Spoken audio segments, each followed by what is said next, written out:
Action. Okay, so this is number 2 on your applying linear functions assignment.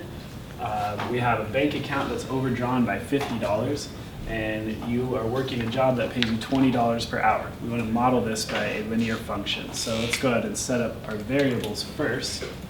We'll say that y equals our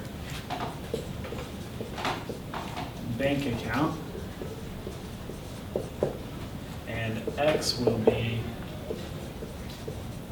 the amount of hours worked. So to set that up, we're going to say y, whatever the amount is in our bank account, is going to be $20 times the number of hours worked. And then since we were overdrawn by 50, that's a negative $50 that we start with. So our y-intercept on our graph, or what we start with, is going to be negative 50. So now that we have our linear function, let's go ahead and plug in these values for the amount of hours worked into our table. So when I worked 0 hours, that was where I started. Before I even started working, my bank account was at negative 50.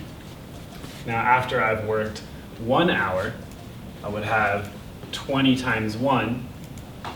So let's go ahead and do 20 times 1 minus 50, which is going to give me 20 minus 50, or negative 30. Negative 30 in my bank account. After 2 hours, I'm going to do the same thing. I would plug in 2 for x and solve to get 40 minus 50, which is negative 10. And then 4 and 8, so my last 2 values. Let's plug in 4 for x. And I get 20 times 4 is 80, minus 50, get 30. And then finally, after 8 hours that I've worked, at $20 an hour, I would have made $160 minus the 50 in my bank account that I started with, which is going to be 110. So what we can do now is look at these as ordered pairs on our graph. So let's go ahead and graph these points and then draw our line from that. So my first point would be at 0, negative 50. So that's 10, 20, 30, 40. Go ahead and fill those in. So negative 50.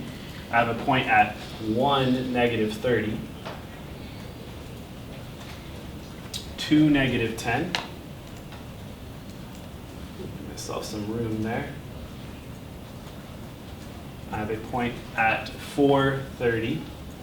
So again, going by tens on the y-axis, that would be, we're here at 4, 10, 20, 30. And then finally at 8, 1, 10. So 10, 20, 30, 40, 50, 60, 70, 80, 90, 110 would be all the way up here at the top, over to 8. And then I'll go ahead and take my ruler, connect that with a nice straight line.